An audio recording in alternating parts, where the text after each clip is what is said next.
Y ya pues le dije que habíamos hablado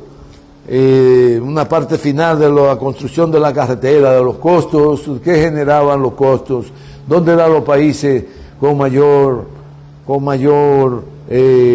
elevado el kilómetro longitudinal de carretera, y que mientras más corruptos son los países, más caros son los costos por kilómetro de construcción de carretera, y que los pseudo y transparentes alemanes donde más barato es el costo por kilómetro longitudinal de carretera, pero que el lobismo y la corrupción impera, pero se dan a la tarea de mantener los costos bajo control para que los asuntos de corrupción de esos países no floren y que no emerjan a la superficie, pero que en España la corrupción, por eso es uno de los países donde el costo por kilómetro longitudinal de carretera es más caro. En América, en la mayoría de los países, carísimo. Y se ha demostrado lo caro que eran los kilómetros longitudinales de construcción de caminos y carreteras en México, que hoy día eso ha bajado sustancialmente y lo han llevado a un costo justo, donde se preserve el dinero del pueblo, porque eso es lo que tienen que entender los mandatarios, lo que entiende el presidente AMLO, el mejor presidente del mundo en la actualidad, que él administra los dineros del pueblo y que está ahí para cuidar eso y favorecer a la población con la administración y que le llegue a la población los beneficios que genera direccionar un pueblo hacia el progreso, el desarrollo, y que tiene que generar bienestar en todos los sectores de la sociedad, como lo ha ido generando los sectores más pobres y que han ido saliendo de la pobreza, lo demuestran las últimas encuestas que han hecho, que más de un 2% de la población ha salido de la pobreza. Los gobiernos del presidente AMLO, digo en los gobiernos porque él trabaja tanto, mañana, tarde y noche, que va a gobernar 3 periodos consecutivos, para la rabia de las élites corruptas mexicanas y los conservadores mexicanos. Bueno, y hablamos de todo eso, y revísenlo. Están ahí las intervenciones. Hablamos como en cada uno de los países de América Latina, por dónde anda el costo, por dónde le habla el costo. Hablamos de algunas reflexiones que cometimos algunos errores en los términos y las rectificamos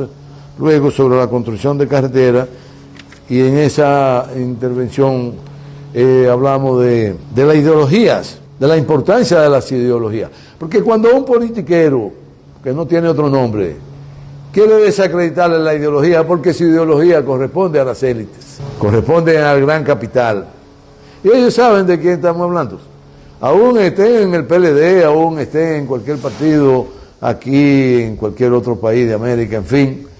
Pero eso que le hablan, que la ideología desaparecieron. No, ellos ideológicamente responden a los intereses oligárquicos, a los intereses de las élites, y se disfrazan, y son los que aparentemente más trabajan, pero no, es lo que más se mueven en las cúpulas, en las élites. Y entonces eso lo arrastra por complicidad a ocupar posiciones importantes, y los resultados de sus gestiones son negativos. Bueno, pero la ideología es la que caracteriza el pensamiento de una persona, de una colectividad o de una época.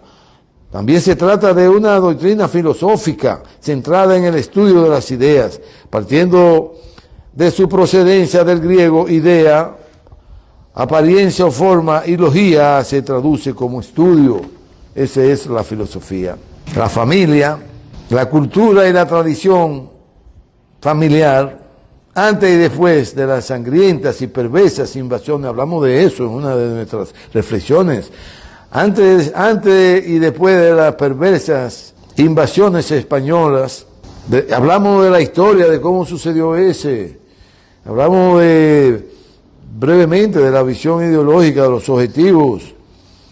de las riquezas, de la eliminación de las civilizaciones, de los aborígenes, de los conocimientos que se robaron los colonizadores para entonces, que ya le hablamos al principio de dónde viene Abel, que no viene de una élite, sino de las entrañas mismas del pueblo dominicano, de dos esposos profesores que se dedicaron toda su vida a enseñar, a darle el pan de la enseñanza. Entonces un hombre así no puede ser de la élite, proviene de las entrañas mismas del pueblo, por lo que va a trabajar mañana, tarde y noche para resolver los grandes problemas que está heredando este pueblo, de esta gobernanza de élite que solo actúan para agrandar y engrosar las riquezas. Nada más, como objetivo tienen eso. Hablamos del imperio occidental y su cultura, que fue impuesta aquí en este país desde la colonización de los españoles. Hablamos de eso, hablamos de la cultura actual. Hablamos de la iglesia, y que según Quevedo, Francisco Quevedo, habla de la sociedad en franca descomposición en el siglo XV, en el siglo XVI, en el siglo XVII, de esas élites españolas imperiales y de la gran alianza que hicieron con la Iglesia Católica para ocupar todas estas naciones y oprimirla. Hablamos de todo eso.